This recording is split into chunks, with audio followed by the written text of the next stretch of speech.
Welcome. Mhm. It's always good to be here in Sesshin.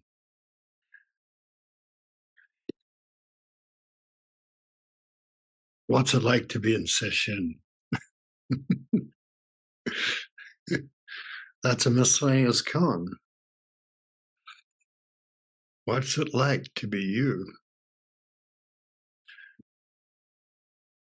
So welcome. It's really great to be here. And I'm thrilled. So it's like, makes me really happy. So we've come to sit together and so the big platform of the retreat is the Miscellaneous Koans,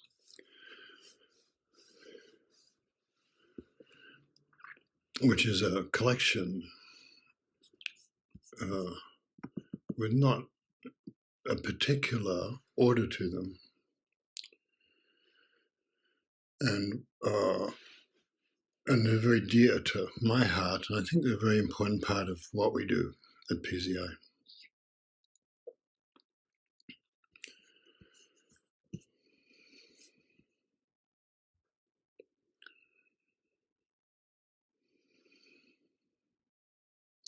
And so we'll just be talking about and giving you a number of them.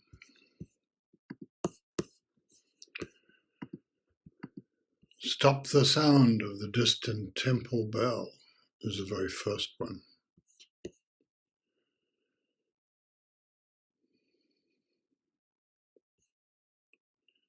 Maybe let's sit with that tonight. Stop the sound of the distant temple bell.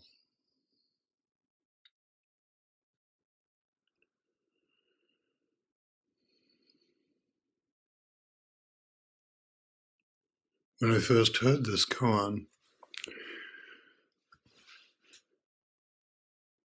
it was completely incomprehensible, and it made the world. It stopped the world, actually, and made the world even more incomprehensible than it usually was. So and there's a certain way in Zen to relish the unknownness and the incomprehensibility, and stop the sound of the distant temple bell.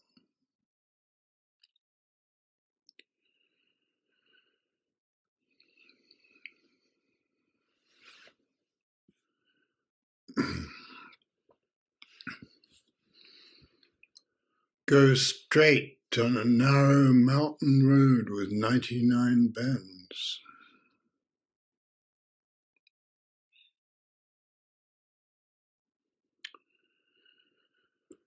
You are in a stone crypt.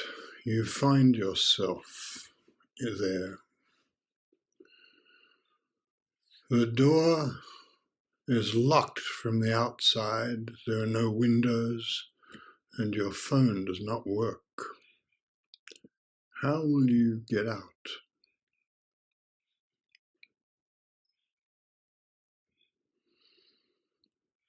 Where do you go when you die?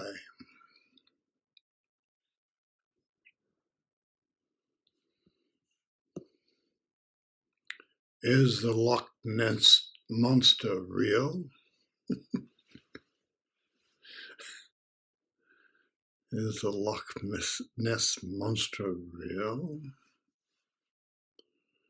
Sitting at ease while the great questions rise and pass through you, the great situations of life. Stop the sound of the distant temple bell.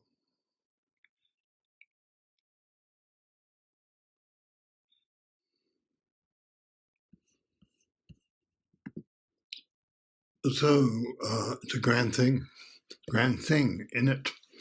Ain't it? Grand thing to be here together.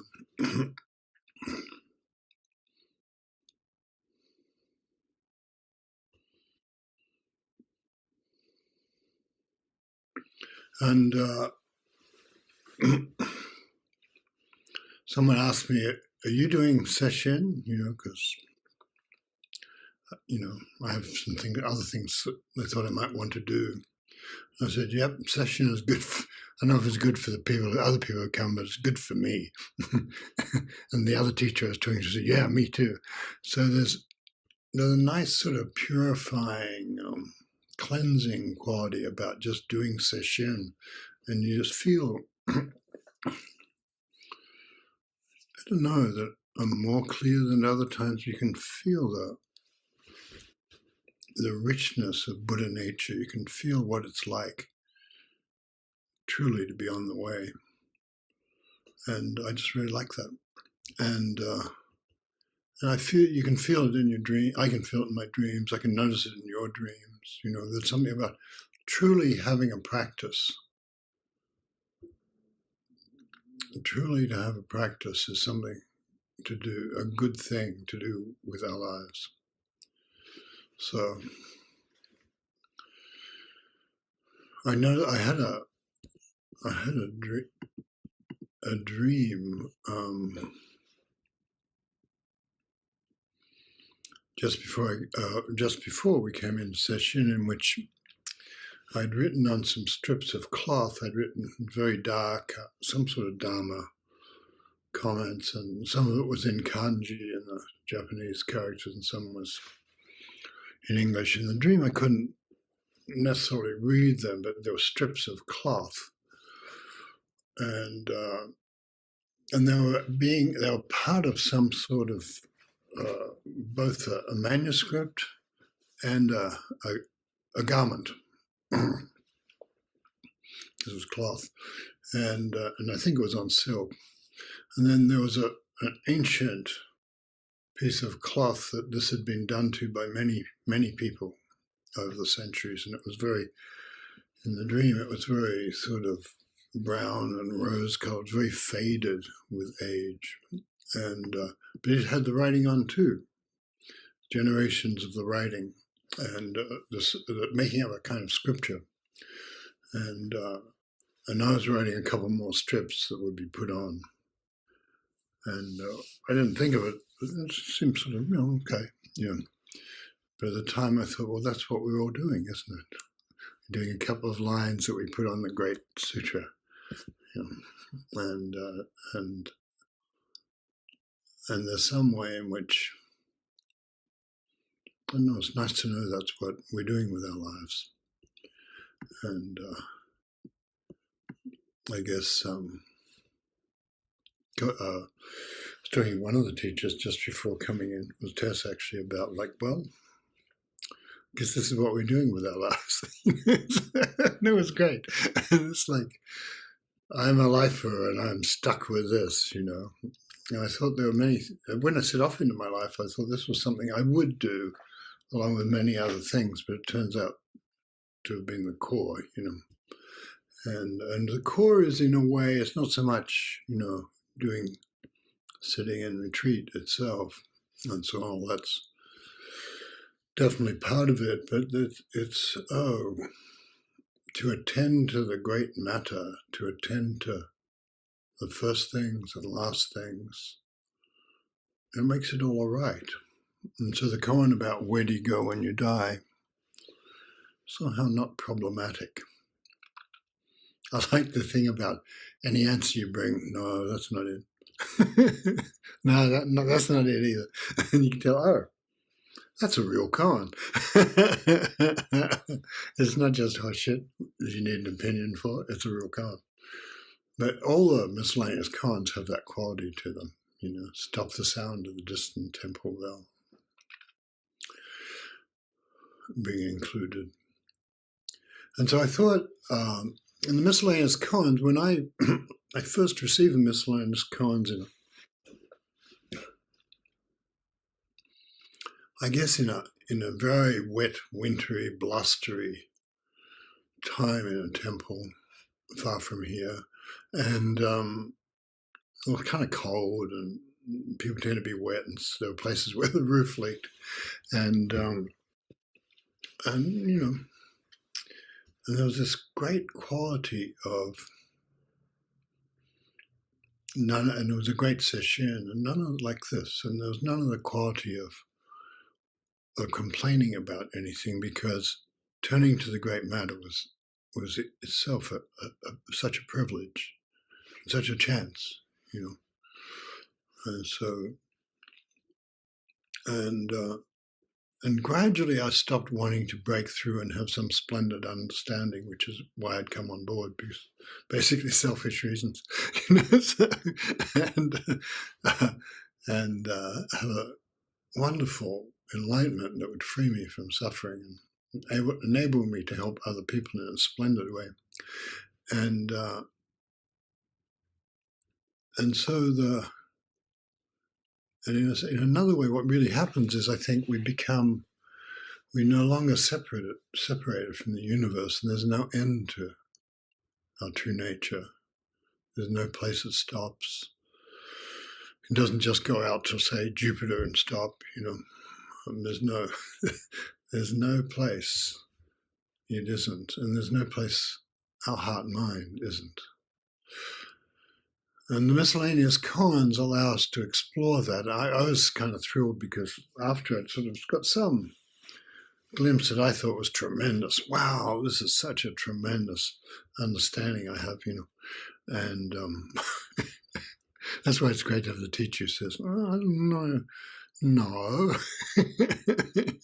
because there's a sense of I suppose, the phenomenology of it, that we are walking through it. We are walking through awakening. We're walking through each other's hearts, actually, and we're walking through the universe. And we're not standing outside it and having a position, no matter how splendid, which is kind of super important. So in a way, we're listening to the universe and letting it permeate us and come through us, like the sound of the bell.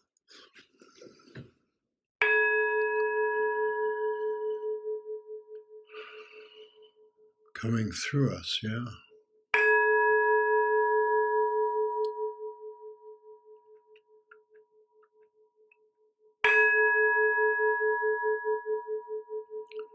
And you can hear, just from the sound of the bell, you can hear the quality of your own being. And you can tell already, just by turning my head a little towards the great matter, it's already better. So, more better. It's already kind of, there's a little bit more freedom and a little bit more vastness happening. And so, so I want to say a couple of things about Miscellaneous Koans,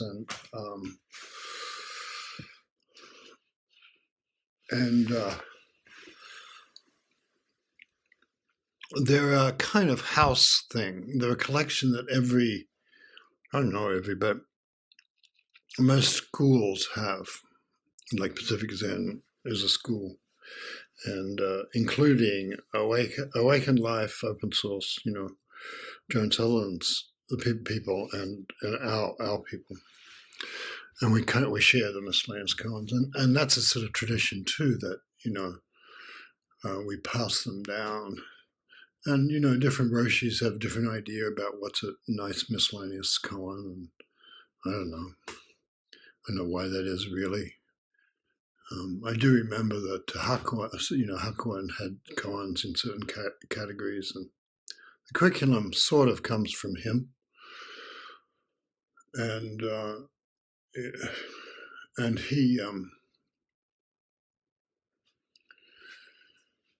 and then he classified koans to some degree, and my favorite classification, which I'm sure you've heard me say, was that they were difficult to pass through koans, and I was very impressed by this when I thought, wow, I'll just never be able to get them when I came to them. And I read some other master a generation or so after Hakuin was asked, well, what's difficult about, what's the special thing about them? And the special thing is they were difficult for Hakuin. So it's like, so that tells you something, but there's a personal, intimate flavor about the Miscellaneous Koans. And I would say it's a kind of palace. It doesn't really look like, it looks like just an old house, old temple by the roadside, but inside there's a palace, and it's the Miscellaneous Koans, and there are many rooms. And so I'll just read some of them. They came down to us through the commentary. They came down to us through a great 19th century master at Nan Zenji in Kyoto. But then we, various of us have over the years refined a curriculum, which I notice has tended to grow because I always think, wow, that's a great koan, and whack it in. So there's no restraint at all, wretched excess in the matter of koans. Stop the sound of the distant temple bell. This is the stone drenched with rain that points the way. Put out the fire across the river. Extinguish that star. Stop that jet. Stop the dogs barking at midnight. Make the mountains dance. Show me an immovable tree in a high wind. Go straight on the narrow mountain road with 99 curves. Count the stars in the sky. Why does the Russian river flow west to the sea? All things return to the one. Where does the one return to? 1,000 mountains are covered with snow. Why is one peak not white? Taking the form of Guan Yin, the bodhisattva of great mercy, taking the form of Guan Yin, find shelter for the homeless person.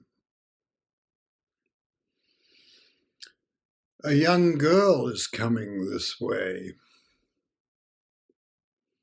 A young boy is coming this way. How does my hand compare to the Buddha's hand? How does my leg compare to a donkey's leg? In the world of karma, everyone has a place of birth. What is yours?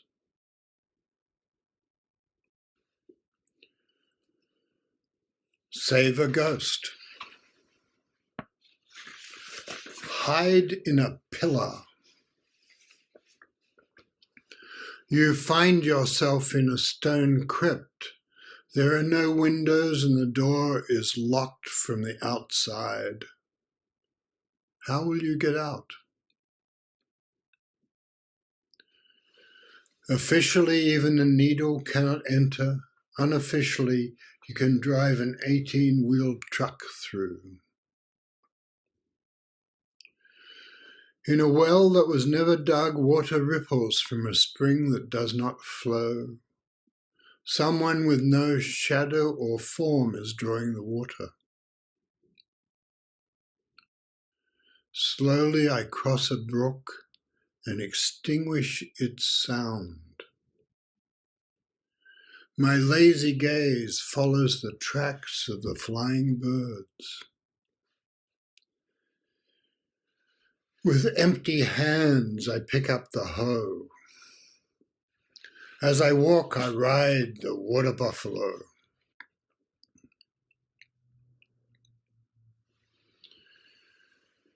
As I cross the bridge flows and the water is still. Stop the war.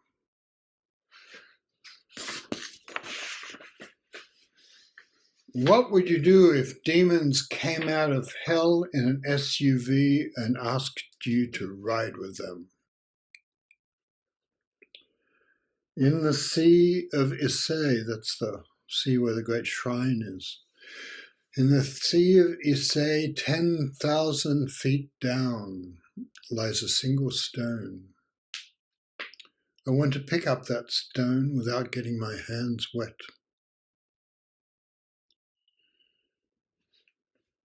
You've got the stone now from 10,000 feet down. Now there's a signature on it. And then there are two lines. One reads, "cannot get wet," and the other one reads, "cannot get dry." The leaves of the lotus are round, round, rounder than a mirror. The thorn of the water nut is sharp, sharp, sharper than an awl. When the wind blows, the down on the pussy willow floats away. When the rain beats down on the pear blossoms, a butterfly flies up.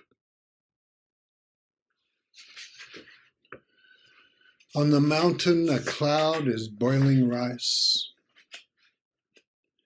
In front of the ancient Buddha hall, a dog is pissing towards heaven. Why can't the person of great strength lift up her leg? Say something without moving your lips and tongue. Why can't a clear-eyed person sever the red thread?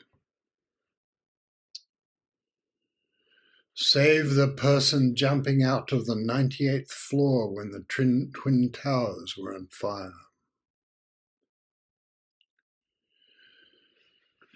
There was a woman who kept the pilgrims in at Hara under Mount Fuji. Her name is unknown. It's not known when she was born or died.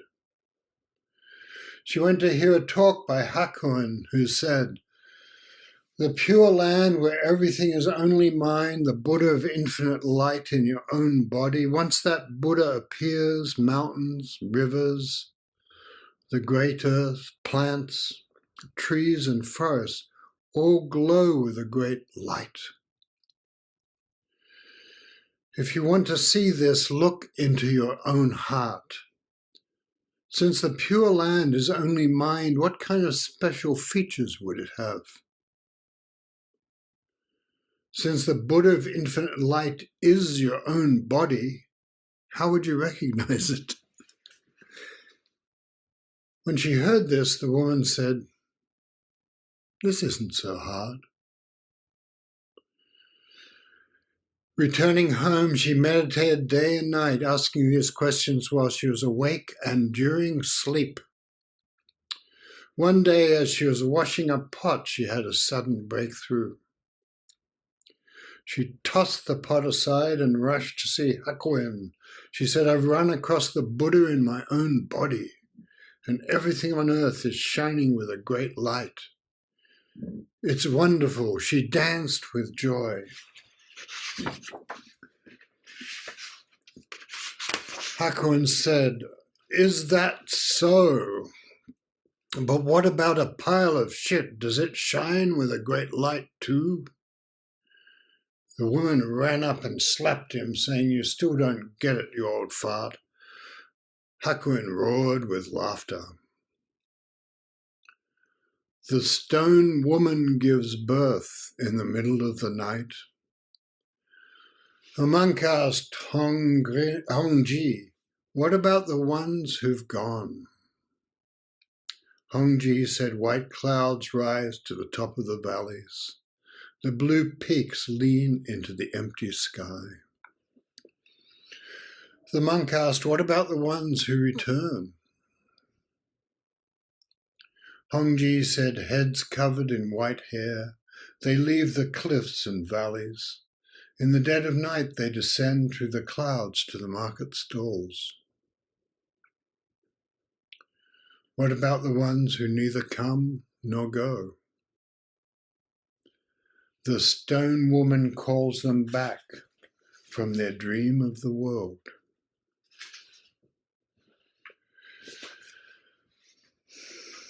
Dongshan, wooden man and stone woman. The stone woman dances, the wooden man sings. Shutan's 3 barriers. How can an unenlightened person put on clothes made of emptiness? If an unenlightened person draws up the plan for a prison on the ground, why can't they get out? How is it that someone can dive into the sea and count the grains of sand and is also sitting on the point of a needle?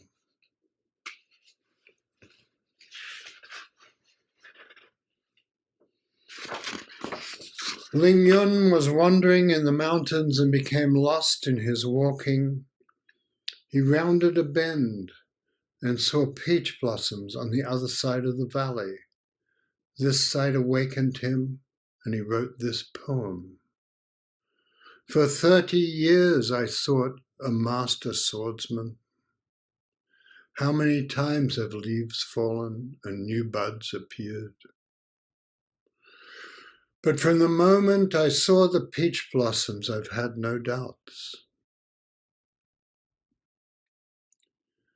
Later, Keizan, the Japanese teacher, wrote, "The village peach trees were not aware of their own pink, but still they freed Ling Yun from all his doubts."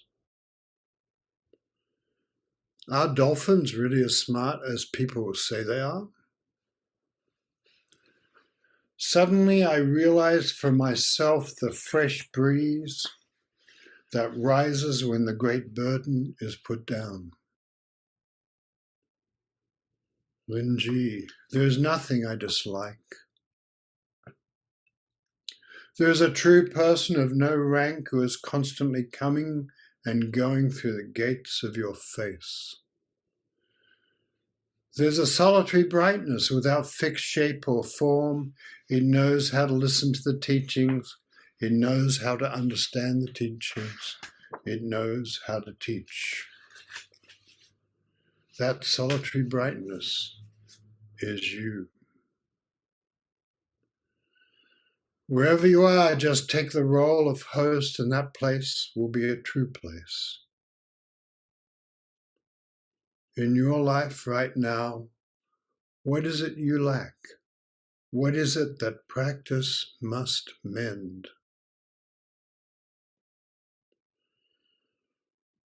Hanshan's tree. There is a tree older than the forest it stands in.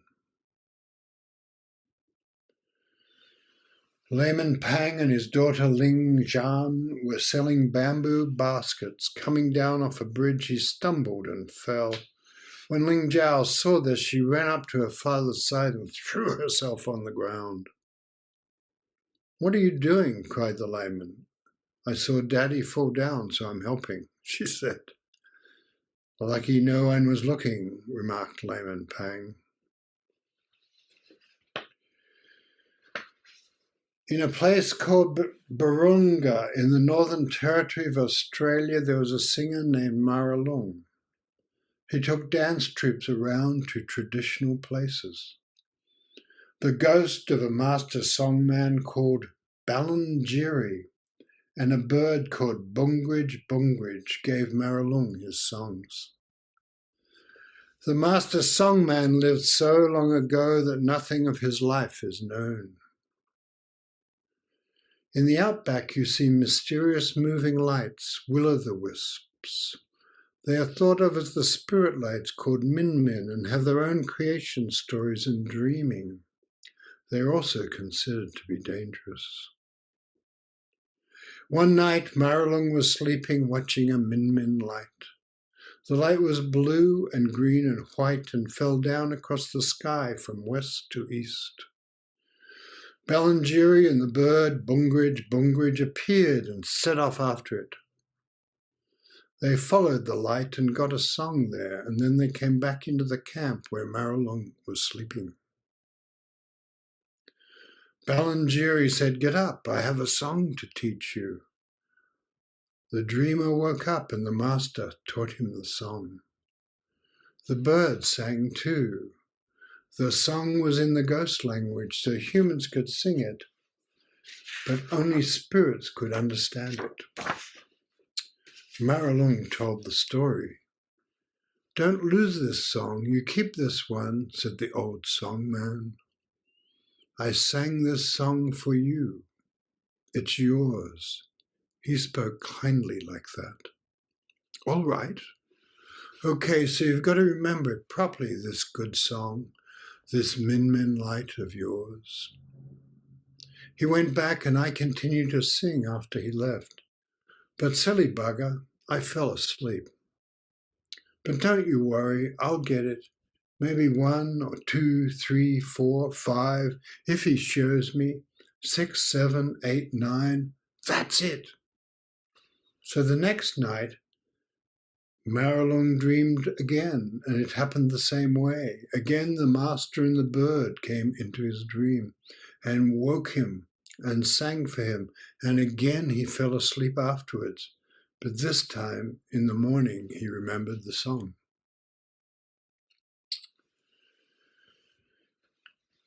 Does the Loch Ness Monster really exist? Mujaku was widowed at 32. She couldn't get over her grief and became a nun. Buko asked, "The heart of the one who asks is Zen. You can't get it from someone else's words."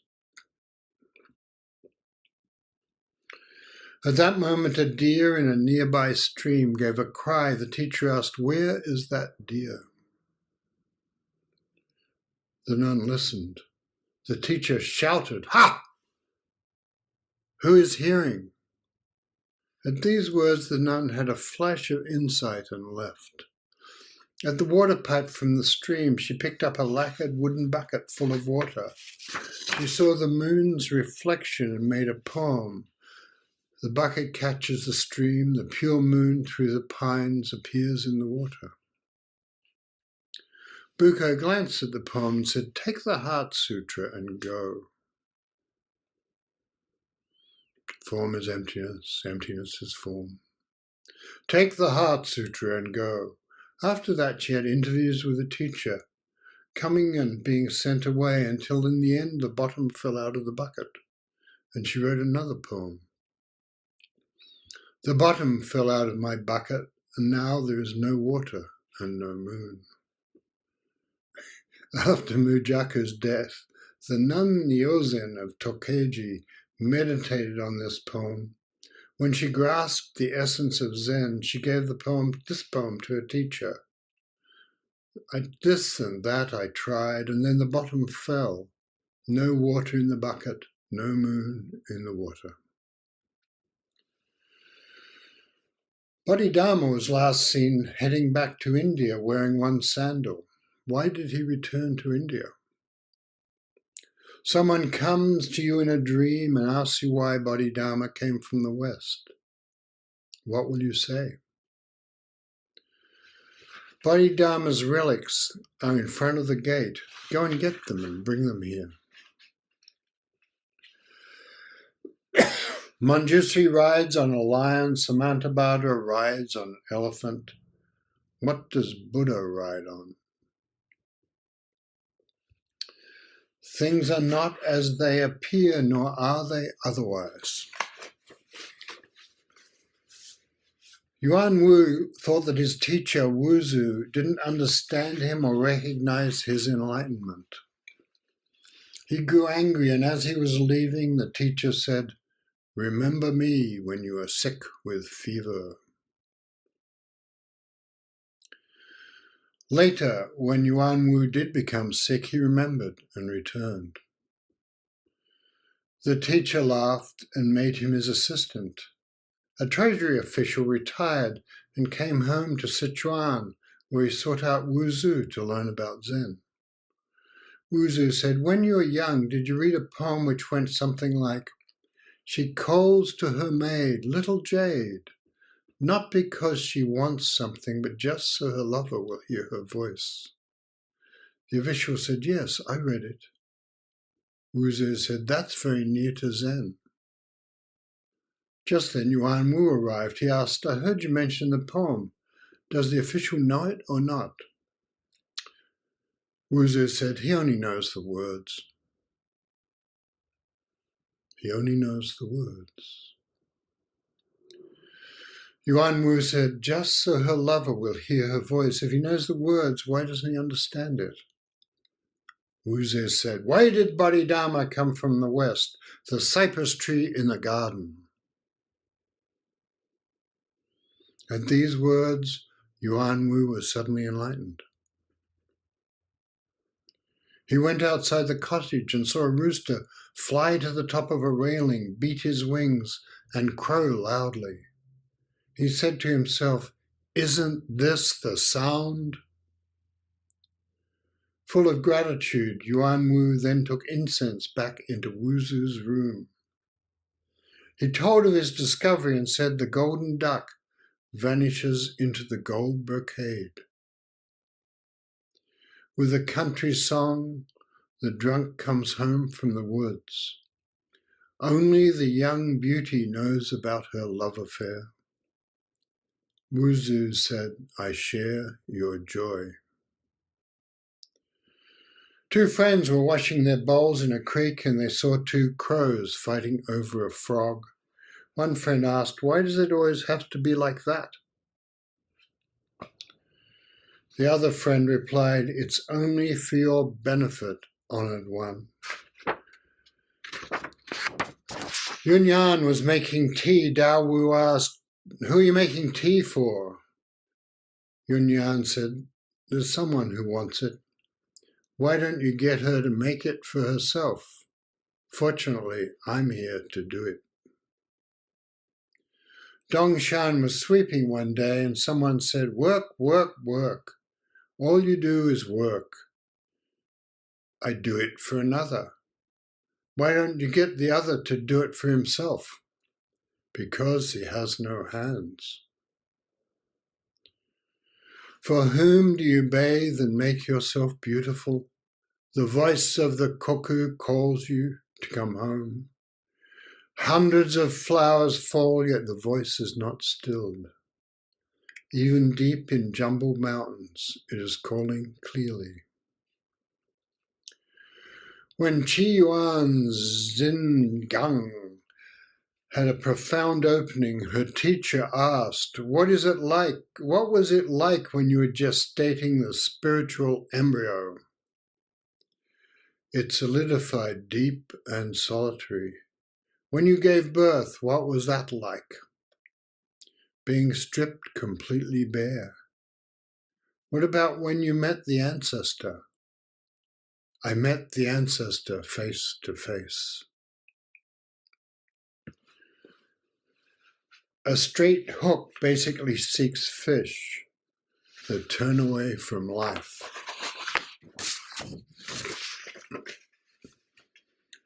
Blow the iron flute with no holes. The Buddha made of wood won't pass through fire. If she does, she will surely burn. The Buddha made of clay won't pass through water. If he does, he will surely drown. The Buddha made of gold won't pass through a furnace. If she does, she will surely melt. The true Buddha is sitting in the house. Quick, don't get ready. A teacher said it's like filling a sieve with water. The student thought about this for some time, but didn't understand. The teacher took a sieve and they went to the sea. The student poured water into the sieve and it poured out again. How do you do it? She asked. The teacher threw the sieve out into the ocean, where it floated for a moment and then sank. One hair goes through many holes. How many steps does it take to get to this room? How does the universe work?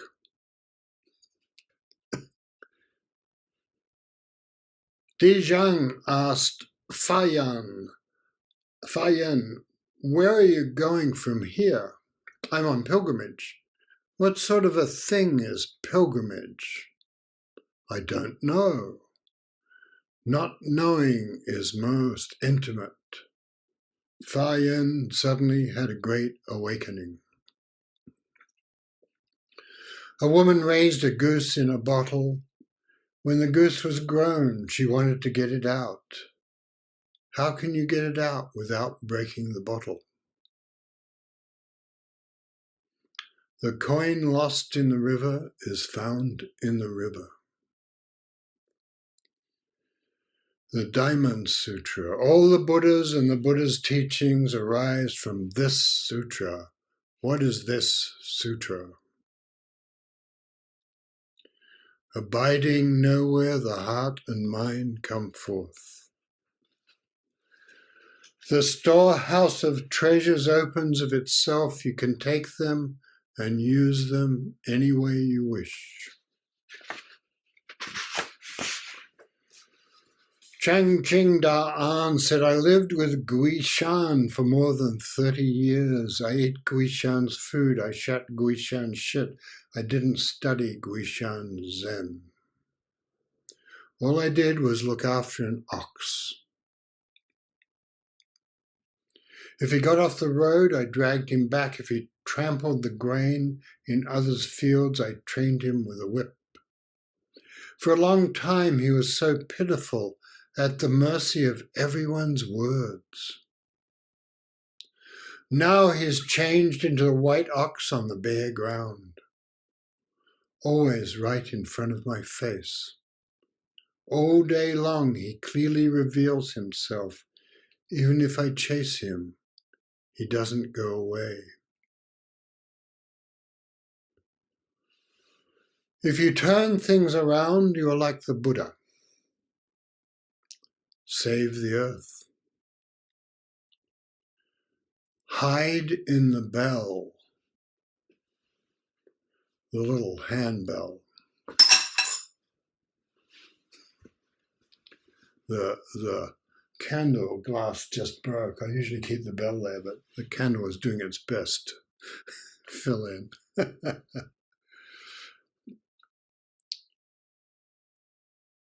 Hide in the bell. Don't light a lamp. There's no oil in the house. It's a shame to want a light. I have a way to bless your poverty. Just feel your way along the wall.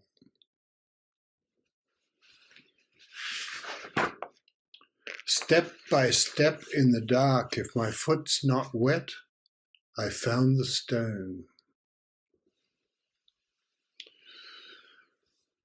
Dao Shuai's 3 barriers. People go to wild places to search for their true nature. When you do this, where is your true nature? When you have realized your true nature, you are free from birth and death. When you are dying, how can you be free? Where will you go when you die?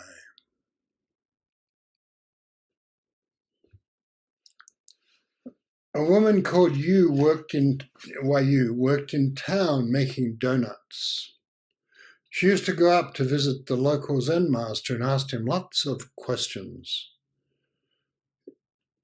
And one day a beggar outside her shop was singing, "If you haven't heard the song, how can you find your way to the lake?" When she heard this, her heart and mind opened. She laughed, she woke up, she understood. She threw her donut pan onto the ground. Her husband asked, "Have you gone crazy?" She just said, "This isn't in your territory," and ran up to the hill to see her teacher, who even at a distance could tell that something had happened. He asked, "Who is this true person of no rank?" She immediately said, "There is a woman of no rank with 6 arms and 3 heads, working furiously, smashing Flower Mountain in 2 with 1 blow. Her strength is like the ever-flowing water, which doesn't care about the coming of spring." After this, she became famous.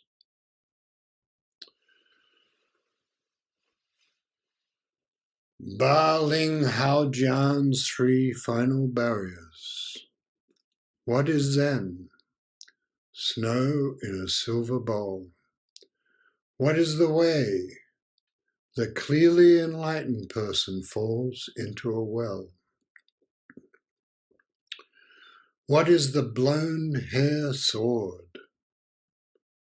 Each branch of coral holds up the moon.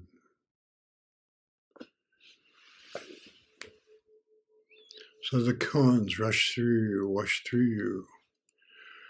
Let yourself rush through the koans. Let yourself wash over the koans.